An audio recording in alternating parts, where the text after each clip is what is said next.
Hello dear students, in today's video we are going to learn about these two terms, biological oxygen demand and chemical oxygen demand. Already you might have learned about their definitions in your PUC level.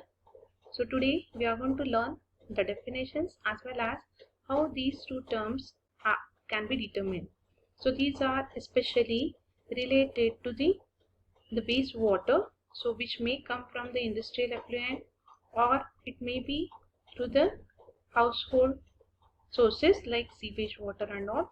So if whether the water is polluted or not can be understood on the basis of these two terms. If BOD short forms, COD, if these two values after analysis come more, then that indicates the pollution level of the water is high. So this is what we are going to analyze these two terms, whether the water needs the chemical treatment for its further purification or not. So this can be understood, or whether the water it's not polluted can be understood on the basis of the values that we are going to get after the analysis. So BOD and COD, how to determine these two terms and their definitions we are going to learn in today's video. So let us start with biological oxygen demand. So how to define this biological oxygen demand? It can be defined as it is the amount of dissolved oxygen needed by the aerobic microorganisms in the water to oxidize biodegradable organic matter when the sample is incubated at 20 degrees Celsius for the period of 5 days. I'll repeat the definition. It is the amount of oxygen that is needed by the microorganisms to oxidize biodegradable organic matter when the sample is incubated at 20 degrees Celsius for the period of 5 days. So organic matter may be in the form of CHONS. So C may be X times, H may be Y times, and so on. So if the dissolved oxygen content in the water is sufficient, these aerobic microorganisms, they live on this organic matter, biodegradable organic matter, and they convert this CHONS into CO to the simpler forms. CO2, the water, nitrates and sulfates are going to be formed. So how much dissolved oxygen is needed? If more number of organic matter is present, then more amount of dissolved oxygen will be utilized.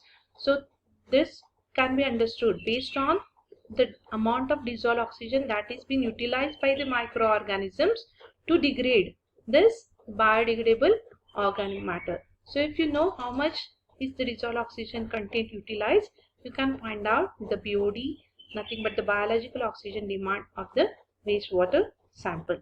So let us study today how to determine the biological oxygen demand in the laboratory. So the principle of biological oxygen demand determination remains same as that of the dissolved oxygen, as we are going to find out the amount of dissolved oxygen in the beginning and how much it is been not consumed after 5 days period when the sample is kept in the incubator for the period of 5 days at 20 degrees Celsius. So here also the same procedure we are going to follow. That is, we are going to add MnSO4, alkaline iodide azide solution will be added. Then the precipitate which is being formed, that is manganic hydroxide, we are going to add H2SO4 for its dissolution, and then the clear solution which is obtained, which liberates the iodine. That liberated iodine will be equivalent to that of oxygen present, and based on the two titration, one is blank titration and the other one is back titration. Blank titration is one wherein without incubation we are going to find out how much is the oxygen content of the water, and after 5 days incubation the back titration is carried out. During these 5 days some amount of oxygen will be utilized in converting those organic matter into simpler compound. So that's the reason how much amount of that oxygen is utilized. That cannot be calculated directly by titration, but we can find out how much is not consumed. So based on the difference between the blank titration and back titration, we can find out what is the BOD of the water sample. So let us see what the procedure is. So first, whatever the sample whose BOD analysis has to be tested has to be diluted with the known volume by using the dilution water. What this dilution water is? This dilution water is nothing but which contains sufficient nutrients for the bacterial growth as well as the sufficient free oxygen. So the first definite volume of sewage sample is taken in the flask, volumetric flask, and then to that dilution water is added to the known volume, and this dilution water contains the nutrients for the bacterial growth and sufficient free oxygen. Then this water which has been prepared has to be transferred into two BOD bottles.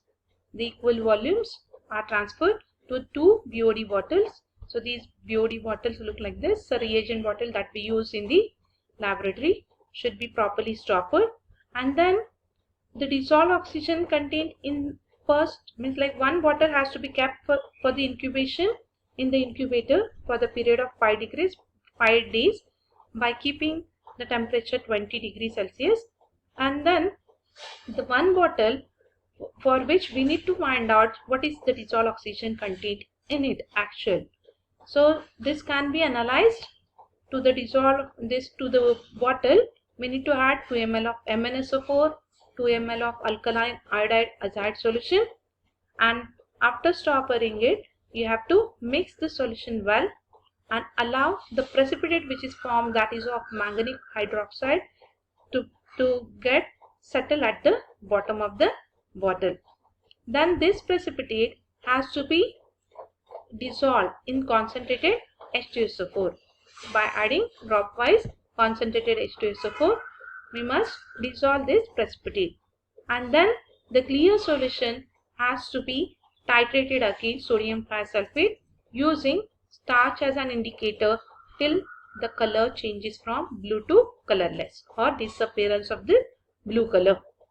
So known volume of this clear solution should be titrated against sodium trisulfate using starch as an indicator till the discharge of blue color. So this is the blank titration. Then the second titration that we need to carry out, it is the back titration. So the sample which has been incubated in the incubator for 5 days at 20 degrees Celsius to be taken out, and then the same procedure need to be followed. That is by adding MnSO4, alkaline iodide azide solution, then shake the flask well, allow the precipitate to settle, then add H2SO4 for that precipitate to dissolve, and then titrate the known volume of it till the color by adding starch as an indicator against sodium trisulfate till the color changes from blue to colorless. So now we have these two titration readings. So we must know what is the normality of sodium trisulfate that is being utilized. Now the calculation part. After knowing the blank titration dissolved oxygen, what is obtained the dissolved oxygen after the back titration, we can calculate the BOD by using this formula. BOD is equal to D1 minus D2, the difference in the dissolved oxygen content that has been taken initially without incubation, and then after incubation how much dissolved oxygen content is left. So this difference into the dilution factor, how much is the initial volume of the water sample taken, how much we diluted to it. Suppose if we take 25 cc and dilute it to 500, then A is equal to 25, B is equal to 500. So by substituting these value we can calculate BOD. So for you must know what is D1 calculation. So dissolved oxygen content, how it can be determined. So that is X into A into 8 into 1000 divided by V, which we have learned in the earlier class. So that substitution has to be done separately, D1 and D2 to be calculated, and you can substitute in this formula and calculate what is BOD. Or else you can calculate the BOD by using this formula as well. So where V1 minus V2 is nothing but the sodium thiosulfate that is been required for the blank titration, for the back titration, the normality of sodium thiosulfate into 8 equivalent weight of oxygen into 1000 to convert grams to milligrams. D is the dilution after volume of the sample after dilution, volume of water sample taken for the titration, and A is the volume of the sample before dilution. So after substituting all these terms into this formula, you can calculate BOD of the water sample. So thus by the same method, that is Winkler's method, we can able to find out what is the BOD of the wastewater sample. I hope you might have understood about how to calculate the BOD of the water sample. Now let us start with chemical oxygen demand, the short form COD. So chemical oxygen demand, so how it is different from biological oxygen demand. Here also the oxidation of organic matter takes place, but by using the chemical, the strong oxidizing agent we must use, which can give up its oxygen for the oxidation of this organic matter. One more difference is that it not only oxidizes only the biodegradable organic matter, but the total organic matter will be oxidized by using the strong oxidizing agent like potassium dichromate in the acidic medium. Here the definition of COD goes like this. It is the amount of oxygen required to oxidize total organic matter of water sample by using the strong oxidizing agent like potassium dichromate in the acidic medium. So what does total organic matter is? It includes both biodegradable as well as non-biodegradable organic matter. So what does it mean? So in BOD, microorganisms, they can oxidize only the organic matter which can be biodegradable, but whereas the strong oxidizing agent can oxidize the total organic load of the water sample if it contains both biodegradable as well as non-biodegradable organic matter. So always COD results of the same water sample compared to its BOD results will be always higher than that of this BOD. The reason is that in COD it gives the total organic load of the water sample, whereas BOD gives only biodegradable organic matter of the water sample. So, and one more difference is that for getting the BOD results, we must wait for 5 days period, whereas COD analysis is possible within 2 to 3 hours. So this is what the difference. If it is asked, you must able to answer.